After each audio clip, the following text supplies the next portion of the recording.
Hi friends, எல்லாருக்கும் வணக்கம். எல்லோரும் எப்படி இருக்கீங்க? இன்றைக்கி நம்ம பார்த்திங்கன்னா தமிழ் சினிமாவில் இருக்க லாஜிக் மிஸ்டேக்ஸ் தான் பார்க்க போகிறோம். சாரி கைஸ், சில சீன்ஸ் எல்லாம் கிடைக்கல. அதாவது எந்த படத்தை பற்றி பேச போகிறோமோ அந்த படத்தோட எக்ஸாக்ட் சீன் கிடைக்கல. ஸோ வேறு சீனோட இமேஜஸ் மட்டும்தான் இருக்கும். ஸோ கொஞ்சம் அட்ஜஸ்ட் பண்ணிடுவாங்க. இதில் நம்ம முதல்ல பார்க்க போகிற படம் எது அப்படின்னு பார்த்தீங்கன்னா நேர்கொண்ட பார்வை. இந்த படத்தில் பார்த்திங்க அப்படின்னா ஒரு சீக்வன்ஸில் ஒரு ஃபைட் நடக்கும். அந்த ஃபைட்டு முடியும் போது பார்த்திங்க அப்படின்னா நம்ம அஜித் பைக்கில் போவார். ஆனால் அந்த சீன்லேருந்து இன்னொரு சீன் பார்த்திங்கன்னா ஜீப்பில் ட்ராவல் ஆகிறார்.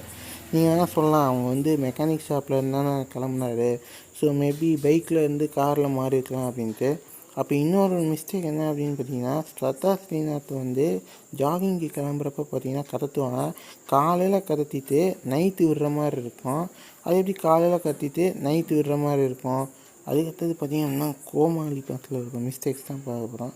அதில் என்ன மிஸ்டேக் அப்படின்னு பார்த்தீங்கன்னா, ஒரு சீனில் கிளைமேக்ஸில் ஒரு சாங் ஓடிக்கிட்டு இருக்கோம். அந்த சாங்கில் பார்ப்பீங்க, ஹீரோ வந்து ஒருத்தவங்க தூக்கிட்டு போவார். அப்போ வந்து பார்த்திங்கன்னா கரண்ட்டு கம்பம் அவங்க மேலே விழுற மாதிரி காட்டியிருப்பாங்க. எந்த ஊர்லேயாவது மழை பெய்கிறப்ப டிரான்ஸ்ஃபார்மராக ஆனில் வச்சுருப்பாங்களா அப்படின்னு நீங்களே சொல்லுங்கள்.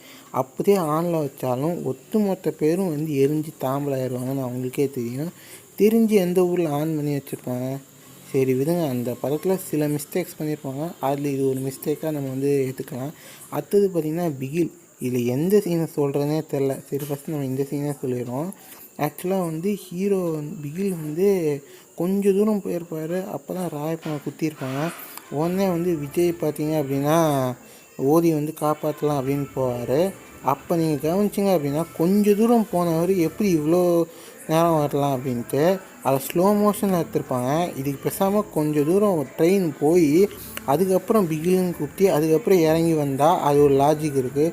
நான் ஸ்லோ மோஷனாக தான் காட்டுவேன் அப்படின்ட்டு தளபதி இப்படி பண்ணியிருக்காரு. ஒருவேளை இதுவும் ஒரு காரணமாக இருக்குமோ இந்த படம் சரியாக போகாததுக்கு? சரியாக தான் போச்சு, என்னன்னு பரவாயில்ல, பார்ப்போம். அடுத்தது பார்த்திங்க அப்படின்னா கைதி. இந்த படத்தில் இது ஒரு தரமான படம். இருந்தாலும் இந்த சீன் எனக்கு கொஞ்சம் உறுத்திக்கிட்டே இருந்துச்சு. என்னென்னா வந்து ஒரு சீனில் வந்து நம்ம ஹீரோ வந்து லாரியில் போகிறப்போ ஒரு கட்டை நடுவில் வந்து விழுகுது. அவர் நினச்சிருந்தா அதை ஏற்றிட்டே போயிருக்கலாம். அவர் ஏன் வெயிட் பண்ணுறாருன்னா அப்போ அங்கே ஒரு ஃபைட் நடக்க போகுது அப்படின்னு. இந்த படத்து ப்ரமோஷனே இது ஒரு த்ரில்லர் படம் அப்படின்னா அவர் ரொம்ப நேரம் வண்டியை நிறுத்தி வச்சா நமக்கே தெரியும் ஒரு தண்டனை இருக்கும். இது எப்படி த்ரில்லராக இருக்க முடியும்? இந்த ஒரு விஷயத்த தான் மிஸ் பண்ணிட்டாங்க அப்படின்னு பார்த்தா இந்த படத்தில் ஒரு இன்ஃபார்மல் சீன் இருக்கும், அதையும் மிஸ் பண்ணிட்டாங்க. அது மட்டும் இல்லாமல் கார்த்தியை 3 முறை குத்துறவங்க கார்த்தி ஒரு முறை தான் குத்துவார். அவர் வந்து சாகிற மாதிரி காத்திருக்காங்க. சரி, நெக்ஸ்ட் டைம் வந்து மாற்றிப்பாங்க. அடுத்து பார்த்திங்கன்னா ஹீரோ இந்த படத்தில் பார்த்திங்க அப்படின்னா ஒரு பைக் சீன் இருக்கும். இவர் தான் வந்து பணத்தை கத்திருப்பாங்க அப்படின்ட்டு. ஆனால் அவர் பைக்கில் எதுவுமே இருக்காது. அதுக்கப்புறம் ஒருத்தர் தான் சொல்லுவார், இவர் தான் தனியாக போகிறாருல, அப்போ பணம் எங்கே அப்படின்னு. அப்போ தான் அவங்களுக்கே தோணும், அப்போ இவ்வளோ நேரம் தோணலையா அவர்கிட்ட பணம் இல்லை அப்படின்ட்டு.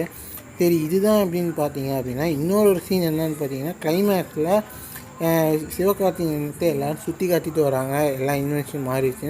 அதுக்கப்புறம் ஒரு போலீஸ் சொல்லுவார், உங்கள் மேலே ஒரு கம்ப்ளைண்ட் ஃபைலாக இருக்குன்னு. இதை அங்கேயே சொல்லாமல் எதுக்கு வண்டியை சுற்றி சுற்றி கொண்டு வந்தாங்கன்னு எனக்கு தெரியவே இல்லை. ஏன் அப்படின்னா அப்போ தானே வந்து இன்வென்ஷன்லாம் காட்ட முடியும் அப்படின்னு. இப்போ கிளைமேக்ஸில் என்ன காட்டினாங்க? அடுத்தது பார்த்திங்கன்னா தர்பார் படம். மேஜரான மிஸ்டேக் என்னென்னு பார்த்தீங்கன்னா, அந்த நிவேதா தாமஸ் கிட்ட ஒருத்தர் ஃபோன் பண்ணி உங்கள் அப்பாவுக்கு ஒரு பிரச்சனை அப்படின்னு சொல்லுவார்.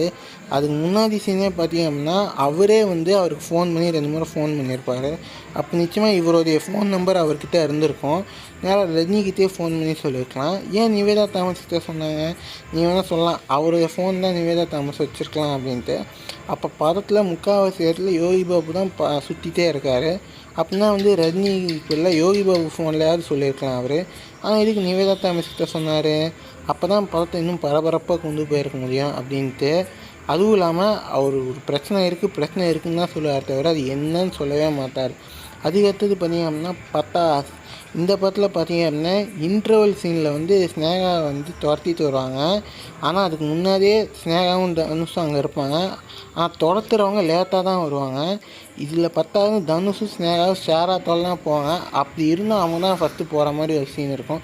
சரி, அதுதான் அப்படின்னு பார்த்தீங்கன்னா இந்த படத்தில் இன்னொரு சீன் என்ன, கிளைமேக்ஸில் வில்லன் வந்து தனுஷோட தலையில் அடிச்சிருவார். அவருக்கு ஞாபகம் வந்துடும். ஆனால் ஃப்ளாஷ்பேக்கில் எப்படி காட்டியிருப்பாங்க பார்த்தீங்கன்னா தனுஷோட முதுகில் அடி போட்டுரும். அதுக்கப்புறம் தான் அவர் பழசெல்லாம் மறந்துருச்சு அப்படிங்கிற மாதிரி காட்டுவாங்க.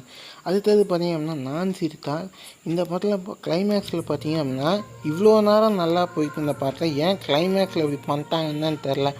என்ன அப்படின்னு பார்த்தீங்க அப்படின்னா ஆதிக்கு வந்து சிரிக்கிற வியாதி. அப்போ கேஎஸ் ரவிக்குமார் பார்த்து இந்த ஹார்ட்வேர் வந்து எதுக்குமே யூஸ் ஆகாது, இதை வேணால் நீயே வச்சுக்கோ அப்படின்னு சொல்லி கொடுப்பாங்க.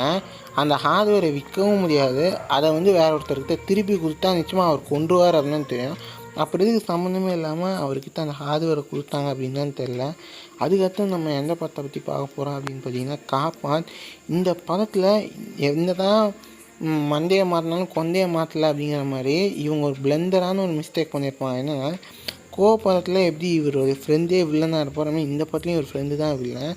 ஆனால் அதை ஒரு ஃப்ளாஷ்பேக் சொல்கிறப்ப எப்படி சொல்லியிருப்பாங்கன்னா நாங்கள் ஒரு 2-3 வாட்டி வாட்ச் பண்ணோம், அதுக்கப்புறம் பண்ணல அப்படிங்கிற மாதிரி சொல்லியிருப்பாங்க. அப்படி அவருடைய ஃப்ரெண்டே ஒரு இன்னும் கொஞ்சம் வாட்ச் பண்ணியிருந்தார் அப்படின்னா நிச்சயமாக அவர் தான் வில்லன் கண்டுபிடிச்சிருக்கலாம்ல. ஏன் அவர் கண்டுபிடிக்கல அப்படின்னா அப்போ தான் இந்த படத்தை இன்னும் பரபரப்பாக கொண்டு போக முடியும் அப்படின்ட்டு. அடுத்தது பார்த்திங்கன்னா அசுரன்.